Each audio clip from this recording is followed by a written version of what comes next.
ma disposition. Mes enfants bien-aimés, la paix soit avec vous maintenant et toujours. Je suis Jésus à la miséricorde infinie, présent au milieu de vous. Mes enfants, participer à ce cénacle de prière est pour vous un honneur et un grand don, mais aussi une grande responsabilité qui vous engage à exercer un intense apostolat du bien au milieu de vos frères. L'apostolat suppose une richesse, parce qu'il s'agit de donner à d'autres sans parcimonie les richesses spirituelles que vous possédez. Personne ne peut donner s'il ne possède pas. Bien plus, il faut posséder en abondance ce qu'on désire partager avec les autres. C'est pourquoi celui qui veut faire du bien doit se remplir de grâce et d'Esprit Saint. La parole que vous recevez vous ouvre la route du cœur à ces merveilleux dons, vous faisant toujours plus apprécier avec la prière liturgique et communautaire ces canaux de grâce que sont les sacrements.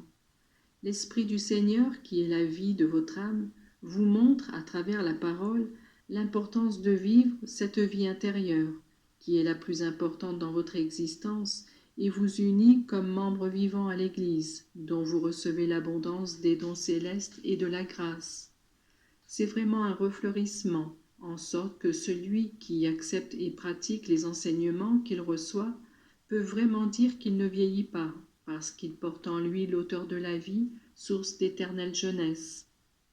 Ainsi donc, moi j'appelle ici de nombreuses personnes, et avec l'aide de ma mère, je sème et je cultive jusqu'à ce que l'arbre fécond de votre sainteté étend ses branches, jusqu'à donner ombre et fraîcheur, repos et nourriture à ceux auxquels vous consacrez vos soins et auxquels vous donnez votre affection.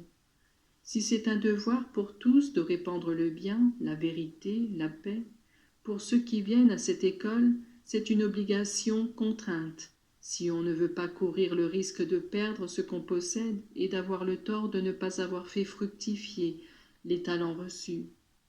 Depuis les origines de l'humanité jusqu'à maintenant, et comme il en sera pour tous les siècles, s'est exercé et s'exercera l'apostolat par la volonté de Dieu. Les prophètes furent les premiers choisis. Le peuple de Dieu, Israël, fut préparé pour qu'il soit le berceau du Rédempteur. Et de ce berceau devait se diffuser ma doctrine dans le monde entier. Par ma prédication fut donnée l'annonce du salut, qui devait se réaliser dans ma passion et ma mort. Mais le salut et la bonne nouvelle doivent durer au long des siècles, jusqu'à la fin des temps. Et maintenant encore, comme les apôtres et les disciples furent choisis par moi, de même je choisis continuellement des âmes, qui doivent donner à l'apostolat une place de très grande importance. Vous aussi, vous êtes mes apôtres en cette époque qui est la vôtre. Que vous soyez prêtre, religieux ou laïque, cela n'importe pas. Vous devez avoir pour objectif la diffusion du royaume de Dieu et vous devez donner à tous ceux qui passent sur votre route une annonce d'espérance et de confiance dans la vérité et dans la miséricorde. Personne ne peut dire qu'il ne peut pas le faire, parce que moi, fils de Dieu et votre frère, j'ai la possibilité d'utiliser tout ce que vous faites pour le triomphe de la cause de Dieu. La maladie et la santé, la pauvreté et la richesse, la jeunesse et la vieillesse sont pour moi des valeurs inestimables, parce que tout ce qui est branché au moyen de la vie de la grâce et au moyen de l'amour dans la vie de Dieu est d'une égale valeur infinie. Vous n'avez qu'à répondre « Oui, Seigneur »,« Oui, Père », et vous mettre à ma disposition. Je vous promets que même si le démon devait perturber votre vie jusqu'à vous rendre impossible toute action, je saurai tirer le bien maximum de votre existence. Votre bonne volonté me suffit, le désir de faire du bien à tous et l'acceptation de votre croix. Mes enfants, ne vous laissez jamais impressionner par les choses mauvaises qui tentent d'étouffer le bien.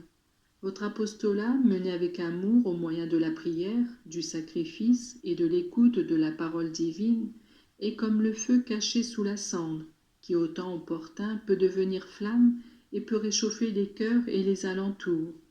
Que la chaleur divine qui brûle en moi se communique à vous et fasse de vous des saints pour sanctifier les autres.